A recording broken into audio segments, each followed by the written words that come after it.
Hi guys, welcome back to part 2 on the review of the Eachine Ex5 that I bought from Banggood. In the part 1 we did the unboxing. Today we're going to go through the setup, the app, downloading it, the interface. We'll go and fly it and we'll see some of the qualities, the features, my opinions, and we'll go through some of the struggles that I also came across to fly the Eachine Ex5. Relax, sit back and enjoy the part 2 review of the Eachine Ex5. Alrighty guys, so in the last episode I said I had some troubles on putting the battery in and knowing whether it fitted or not. Now shout out to MF Robotics. He made a comment saying that I had to remove the actual tire. So this little rubber thing here is just like a little stopping thing on the drone, so for shipping, I guess, shipping purposes. So if we take this out, we'll just chuck it away like that, and then your battery will be able to fit in nice and snug. So as you can see, we are putting in the battery now, and as we go in, it's a nice fit and you'll hear a click, and that's in. And then you close the hatch behind, and that is it. Also, in the last episode I also forgot to show you guys how the phone holder works, so just a quick run through it. This is the controller here. You've got two little indentations here, and you just put your thumb in it and you're able to pull it out just like that. So with my one, when I pull it out, it came a little bit funny with this one, so it's not supposed to be like that. It's supposed to come out just like that, but a little bit of a firm pull, and there we go. We've got it back to being usable, and it sits just like that. And when you go to put your phone in, you can just put your phone right down there, and that's how your phone would fit when you're using the controller. To save you guys some time on listening to my boring voice, I've decided to put this little cutout of the controller to explain all the functions on the controller. So take a moment if you need to pause it and have a look, and we'll continue on. So the next part we'll go through is how to install the app. So I've got an Android, so you go into your Play Store. If you have an iOS, go into your App Store. And so in the Play Store, you're going to search for Eachine Pro. Then you press install. Now we go to open. As you can see, it asks for you to allow to access the device, notification, now, access new files, and to make calls, and all that. And this is the interface app of Eachine Pro.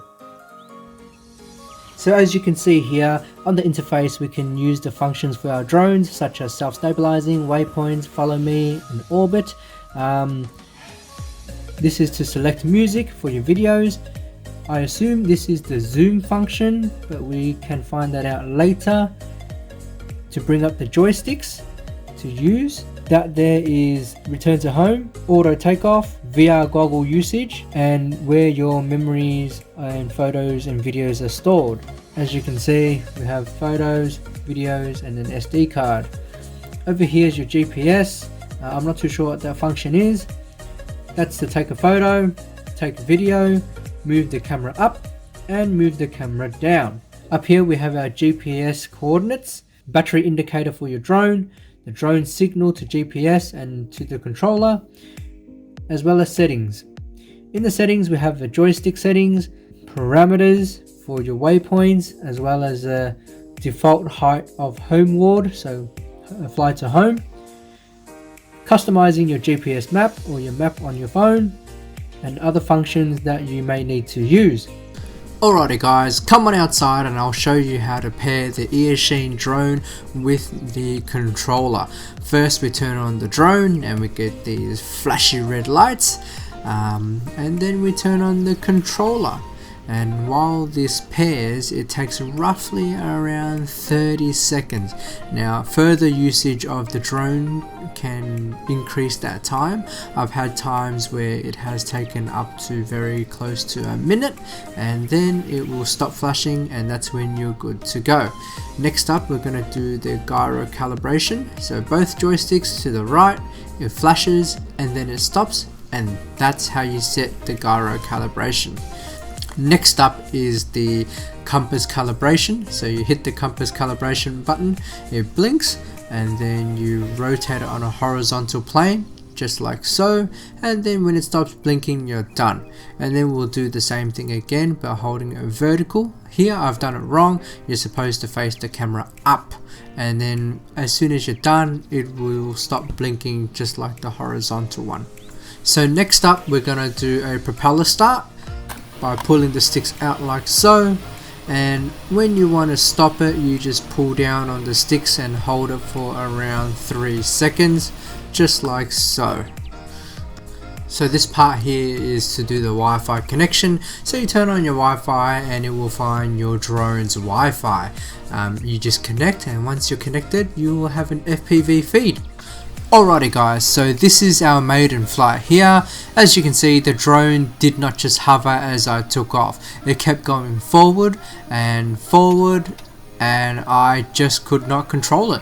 My FPV screen at the time was showing that I had GPS lock as well as all these signals and satellites, and I just couldn't get it under control. So as you're about to see, it gets closer to the gate. I tried to turn it around and move it forward, but I think it just kind of went backwards, and this is what happens.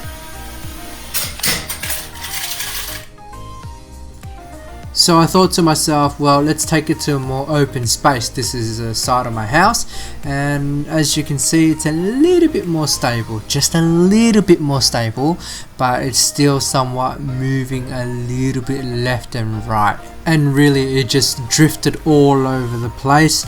And I'm going to try and show you a shot here where I leave my hands off the controller. So as you see, it does just move very minusculely. So I decided this was good enough, and I just took it right up. As you can see here, this is my FPV feed. It probably isn't the most stable feed that you will see.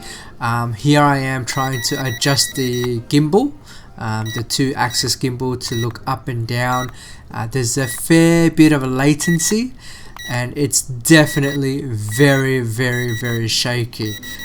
Sometimes the actual button would not respond. As you can see, I'm pressing it but it's not moving. And this is the feed that you see. It's a bit wonky, it's a bit shaky, and at this point I just didn't think that I would show you guys any more of the footage. However, we will have to continue. As you can see here, it just does not stabilize that footage at all.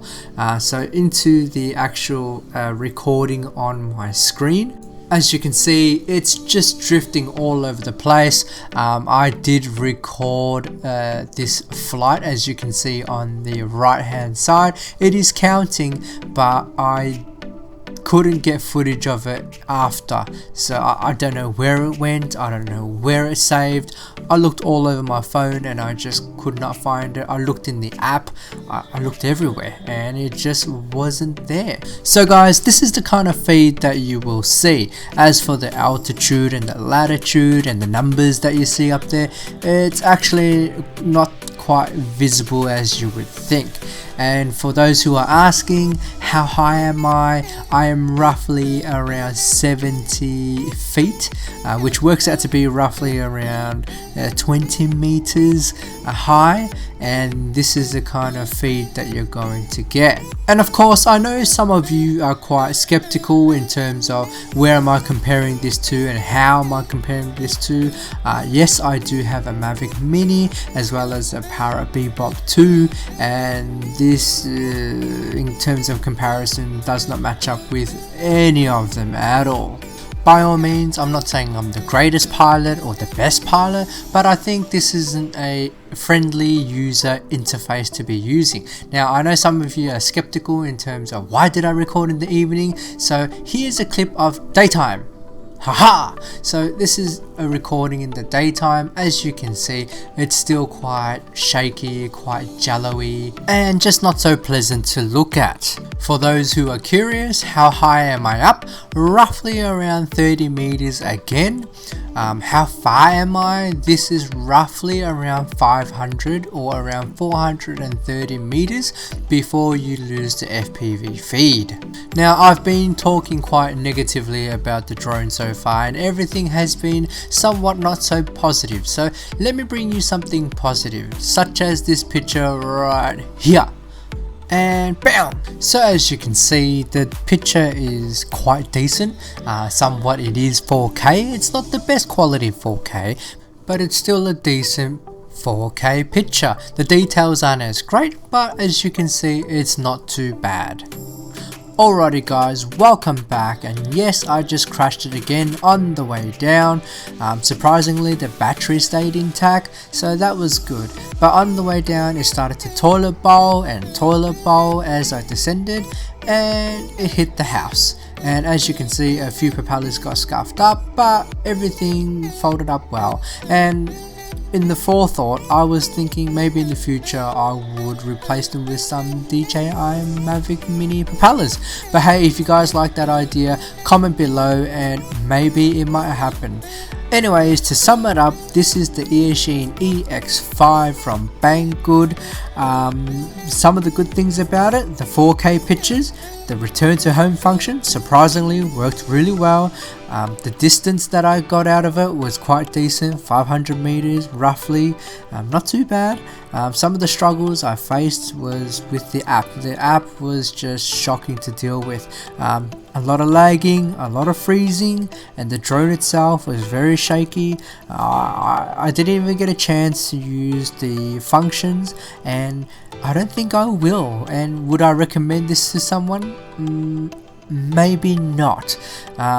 Anyways, if you guys like what you saw, give it a thumbs up, drop a comment, consider subscribing. Thanks for watching, stay safe, and I'll see you guys next time.